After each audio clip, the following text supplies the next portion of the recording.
चरखी दादरी शहर में आज कांग्रेस नेता व थानेसर हलके से विधायक अशोक अरोड़ा कांग्रेस प्रदेश प्रवक्ता मनीषा सांगवान के निवास स्थान पर पहुंचे, जहां मीडिया से बात करते हुए कांग्रेस नेता व थानेसर विधायक अशोक अरोड़ा ने कहा कि संसद में गृह मंत्री अमित शाह द्वारा संविधान निर्माता डॉक्टर भीमराव अंबेडकर को लेकर दिया बयान अशोभनीय है, जिसको लेकर गृह मंत्री अमित शाह को माफी मांगनी चाहिए और गृह मंत्री पद से इस्तीफा देना चाहिए। उन्होंने कहा कि गृहमंत्री अमित शाह ने डॉ भीमराव अंबेडकर को लेकर जो बयान दिया है, जो हमारे देश के लोकतंत्र का अपमान है। इसके साथ ही कांग्रेस नेता अशोक अरोड़ा ने किसान आंदोलन के समर्थन में किसान नेता जगजीत सिंह ढल्लेवाल के आमरण अनशन को लेकर कहा कि किसान अपनी जायज मांगे सरकार से मांग रहे हैं, फिर भी सरकार अपना तानाशाही रवैया अपना रही है। उन्होंने कहा कि किसान वही मांग रहे हैं जो पिछले वर्ष आंदोलन के दौरान सरकार ने किसानों की मांगों को पूरा करने का आश्वासन दिया था। उन्होंने कहा कि पूर्व प्रधानमंत्री स्वर्गीय मनमोहन सिंह का निधन हमारे देश के लिए अपूरणीय क्षति है। उन्होंने हमारी देश की अर्थव्यवस्था को सुधारने में अपना अमूल्य योगदान दिया, जिसकी पूर्ति करना मुश्किल है। पहले तो चरखी दादरी पहुंचे हैं, क्या कहेंगे? मैं तो आज हमारे एक साथी हैं कर्नल रघुवीर सिंह चिल्लर जी, उनकी पोती के विवाह में आज आया हूँ। आप लोगों से मिलना होगा मनीषा जी के घर चाय पे। हरियाणा ने दो नेताओं को खो दिया है, क्या कहेंगे? पूर्व पीएम मनमोहन सिंह का निधन और पूर्व सीएम चौधरी ओम प्रकाश चौटाला का निधन, क्या कहेंगे? सरदार मनमोहन सिंह जी इस देश के नहीं विश्व के बहुत बड़े अर्थशास्त्री थे, जिन्होंने जब पूरे वर्ल्ड लेवल पे मंदी का दौर था, भारत की अर्थव्यवस्था को बहुत अच्छे ढंग से संभाल के रखा। उन्होंने देश की सेवा की। उनके जाने से निश्चित रूप से देश ने, भारत माता ने अपने एक महान सपूत को खोया। और जहाँ तक चौधरी ओम प्रकाश चौटाला जी की बात है, मुझे बहुत लंबे समय उनके नेतृत्व में काम करने का मौका मिला।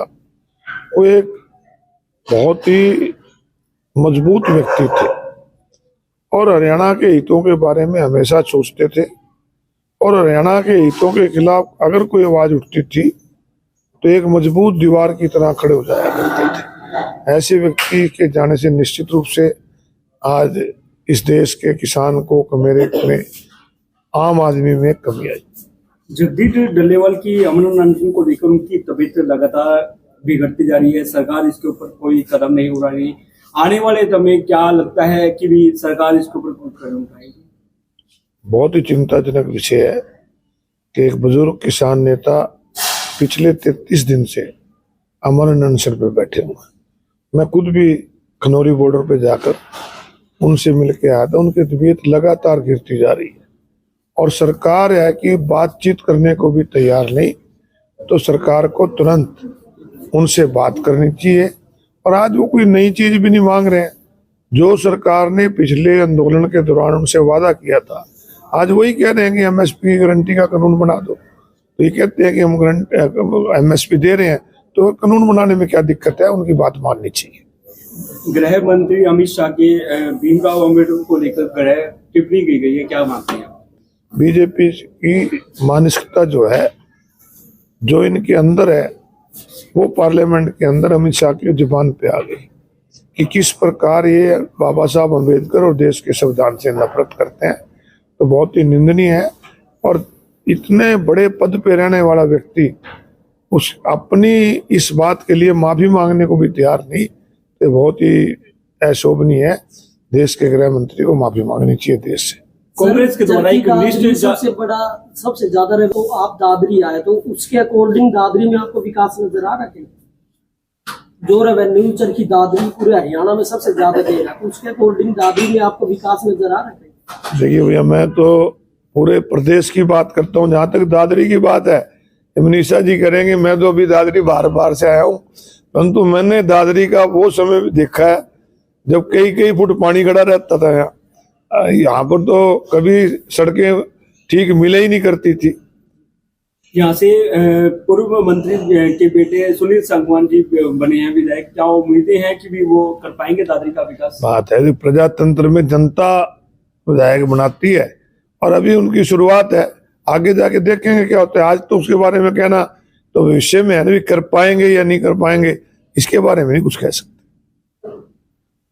डॉक्टर मनमोहन सिंह को लेकर कांग्रेस नाराज है कि उनको पूरा मान सम्मान नहीं मिला। राजघाट की बजाय उनको एक अलग जगह पे अंतिम संस्कार किया गया। डॉक्टर मनमोहन सिंह न केवल इस देश के पूर्व प्रधानमंत्री थे, बल्कि इस देश के नहीं विश्व के सबसे बड़े अर्थशास्त्री थे। जो वो सम्मान उनको देना चाहिए था, इन्होंने नहीं दिया। दादरी से मनीषा सांगवान को चुनाव में उतारा गया था, कम हार मिली है, क्या मांगते हैं? मैंने बताया कि प्रजातंत्र में वोट लोग देते हैं, जीत हार लोग करते हैं। मनीषा जी ने अच्छा चुनाव लड़ा, पहला चुनाव था, आगे और संघर्ष करेंगी। नए साल में हम शुभकामनाएं देंगे, आने वाले साल की आपको भी, आपके दर्शकों को, पूरे दादरी वासियों को भी। आने वाले टाइम में फरवरी में दिल्ली में चुनाव होने हैं, कांग्रेस किस मजबूती के साथ दिल्ली में चुनाव लड़ेगी? कांग्रेस ने काफी टिकटें डिक्लेयर कर दी है, काफी मजबूती से चुनाव लड़ रही है कांग्रेस। नेता विपक्ष या मैं तो कांग्रेस पार्टी का एक कार्यकर्ता हूं, और कभी भी मैंने चाहे कांग्रेस लोकदल में रहा या कांग्रेस में हो, कभी पद की इच्छा नहीं की है। पार्टी जो जिम्मेवारी देती है उसको निभाते हैं। दादरी की जनता को कुछ कहना चाहोगे? दादरी को, जनता को, आपके सभी दर्शकों को नव वर्ष की हार्दिक शुभकामनाएं। प्रभु से प्रार्थना करते हैं कि आने वाला नया साल दादरी नहीं, हरियाणा प्रदेश के हर नागरिक के लिए खुशियां बनाओ।